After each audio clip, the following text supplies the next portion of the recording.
మధ్యలో 'ఈగ' గూడా చేశారుగా? 'ఈగ'. ఈగ అంటే హ్మ్. టెక్నికల్‌గా తను హ్మ్. ఏమిటి, హ్మ్. అడ్వాన్స్‌మెంట్ ఏమిటి అనేది చెప్పుకోవడం కోసం చేసిన సినిమా అది. హ్మ్. హ్మ్. అదో కొత్త ఏరియాలోకి ఎంటర్ అయ్యాడు. హ్మ్.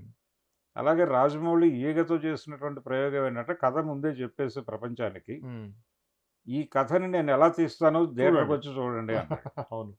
అదొక హ్మ్. హ్మ్. సాహసమే. హ్మ్. చాలామంది కథలు లీక్ అయిపోతున్నాయి, మా పాయింట్ లీక్ అయిపోతుంది అంటారు గానీ, ఈయన హ్మ్. డే వన్నే చెప్పేసాడు ఇది స్టోరీ అని. హ్మ్. హ్మ్. దాన్ని ఎలా తీసుంటాడో చూడటం కోసమే థియేటర్‌కెళ్లారు జనాలు. అవును. వాళ్ళు తృప్తి చెందారు. అంటే టెక్నికల్ సైడ్ తనని తాను ఎక్స్‌ప్లోర్ చేసుకోవడానికి చేసిన ప్రయత్నం అది. వీటన్నిటి కసరత్తుల తర్వాత వచ్చిందే 'బాహుబలి'. అవును. ఈ 'బాహుబలి' కథ నిజానికి ఎన్టీ రామారావు గారి 'జయసింహ' సినిమా. హ్మ్. అంటే ఆయన ఆయన సొంత బ్యానర్‌లో ఎన్‌ఏటీలో వచ్చిన మూడో సినిమా అది. హ్మ్. హ్మ్. అది పునాదిగా తీసుకున్నారు ఆ పాయింట్‌ని. ఓకే. అంటే అందులో ఎస్‌వి రంగారావు హ్మ్. అంటే ఇందులో నాజర్ క్యారెక్టర్ హ్మ్. 'బాహుబలిలో'. హ్మ్. అలాగే 'ఋషేంద్రమణి' గారు ఆ క్యారెక్టర్. ఏది రమ్యకృష్ణ గారు 'రమ్యకృష్ణ'. చేసిన క్యారెక్టర్. హ్మ్. ఎన్టీ రామారావు గారు 'జయసింహ' క్యారెక్టర్ ఇక్కడ 'బాహుబలి'. హుహు. ఇలా దాన్ని పునాదిగా తీసుకొని దానిలో కాంతారావు క్యారెక్టర్‌ని విలన్‌గా మార్చి హ్మ్. రానాతో చేయించాడు. హ్మ్. హ్మ్. అంటే రాజుగారి తమ్ముడి కొడుకు. రాజుగారి తమ్ముడి కొడుకు అంటే రాజుగారి తమ్ముడికి కోరికుంటుంది. హ్మ్. సింహాసనం తన కొడుక్కి దక్కేలా చేయాలి అని. కానీ కొడుకుకి ఉండదు. కొడుకు అన్నగారిని కాపాడాలి అనుకుంటూ ఉంటాడు. అది 'జయసింహ'. ఓకే.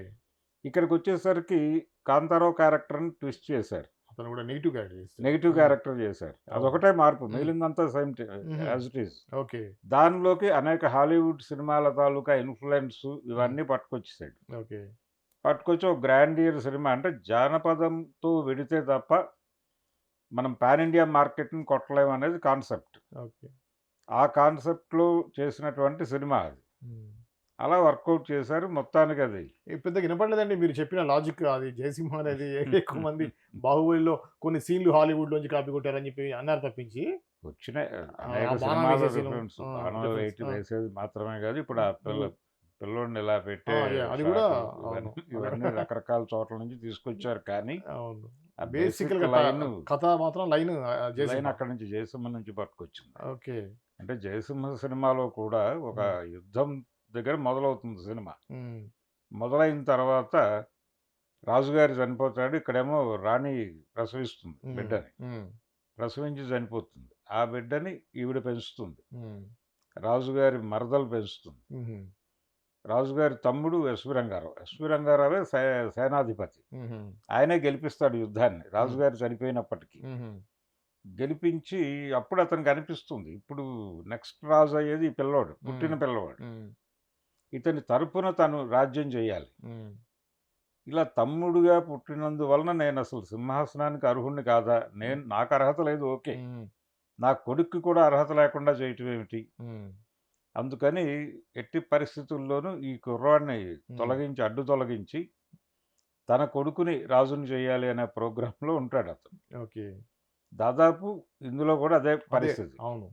హ్మ్. అయితే ఇతని ప్రయత్నాలకి ఆవిడ వ్యతిరేకం అతని భార్య. హ్మ్. ఇందులో కూడా అంతే. అయితే ఇక్కడ కాంతారావు అంటే కాంతారావుకి చెప్తుందావిడ. హ్మ్. అన్నకి ప్రమాదం ఉంది. హ్మ్. మీ తండ్రి వైపు నుంచే. హ్మ్. కాబట్టి నువ్వు కంటికి రెప్పలా కాపాడు అని చెప్తుంది. ఇతను కాపాడతాడు. హుహు. ఈ కాపాడే ప్రయత్నంలో చివరికి హ్మ్. రంగారావు గారు హ్మ్. కత్తి విసిరేస్తాడు హ్మ్. రామారావు మీదకి. హ్మ్. ఆ కత్తి విసిరినప్పుడు అడ్డుపడి హ్మ్. రంగారావు మీదకి తిరిగి కత్తి విసురుతాడు ఇతనే. ఎవరు? కొడుకే. కొడుకే. ఆహా! అది క్లైమాక్స్ ఆ సినిమాకి. హ్మ్. సరే ఇక లైన్ అక్కడి వరకు తీసుకొని ఈయన పద్ధతిలో ఈయన ట్రీట్‌మెంట్ ఇచ్చుకుంటూ ఎళ్ళాడిగ. ట్రీట్మెంట్ ఇచ్చుకుంటూ వెళ్ళాడు. హీరోయిన్ ఎంట్రన్స్ పక్క హ్మ్. రాజ్యం. ఆయన హ్మ్. మధ్యలో బయటికెళ్ళిపోతాడు దేశం నుంచి. హ్మ్. హ్మ్. వెళ్ళిపోయి పొరుగు దేశానికి వెళ్ళటము, అక్కడ రాకుమారితో పరిచయం అవ్వటం ఇదంతా మళ్ళీ హ్మ్. హ్మ్. అవే ముక్కలు తీసుకొచ్చారు. ఓకే. 'వహీదా రెహమాన్' గారు చేసింది ఆ క్యారెక్టర్. ఆహా! ఓకే. అందులో. ఇక్కడ అనుష్కతో 'అనుష్క' చేయించారు. హ్మ్. పాటలు కూడా చాలా బావుంటాయి ఆ సినిమాలో. 'టీవీ రాజు' గారి మ్యూజిక్. ఇక్కడ హ్మ్. కీరవాణి. హ్మ్. హ్మ్. అలా ఒక పోలికలు కనిపిస్తాయి ఆ సినిమాతో. ఓకే. అలా మొదలైనటువంటి 'బాహుబలితో' పాన్ ఇండియా లెవెల్‌లో ఈయన ప్రెజెన్స్ హ్మ్. అంటే ప్రెజెన్స్ అక్రాస్ ది నేషన్ అనే కదా పాన్ ఇండియా అంటే. అవును. సో, ఆయన నేషనల్ లెవెల్‌లో ఆయన ప్రెజెన్స్ కనిపించింది. వినిపించాడు. హ్మ్. 'బాహుబలి 1' మీద మేజర్‌గా మంచి టాక్ రాలా హ్మ్. Opening day. అవును. దాంతో కొంత భయపడ్డాడు ఇతను. అంటే హ్మ్. ఇతనికి డే 1 నుంచి ప్రతి సినిమా రిలీజ్ రోజు ఈయన 'అర్ధాంగి' సినిమాని గుర్తు చేసుకుంటాడు. హ్మ్. అందుకని ఏమిటి కండిషను అంటే అది పర్వాలేదు అన్నారు. ఈ పర్వాలేదు అనే మాట కాదు వీళ్ళు ఎక్స్‌పెక్ట్ చేసింది. హ్మ్. పైగా రాఘవేంద్రరావు గారు డిజైన్ చేసిన ప్రాజెక్ట్ అది. అవును. అందుకని ఎలా ఏమిటి అనుకుంటుండగా నెమ్మదిగా రైజ్ అయింది.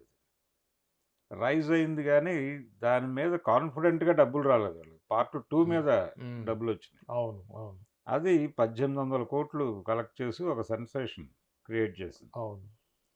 అది అంటే వసూళ్ల పరమైనటువంటి సెన్సేషన్ క్రియేట్ చేయడంతో పాటు బాలీవుడ్ మీద సౌత్ ఇండియా జెండా ఎగరేసిన సినిమాగా కూడా చెప్పుకోవాలి దాన్ని. 'బాహుబలి'.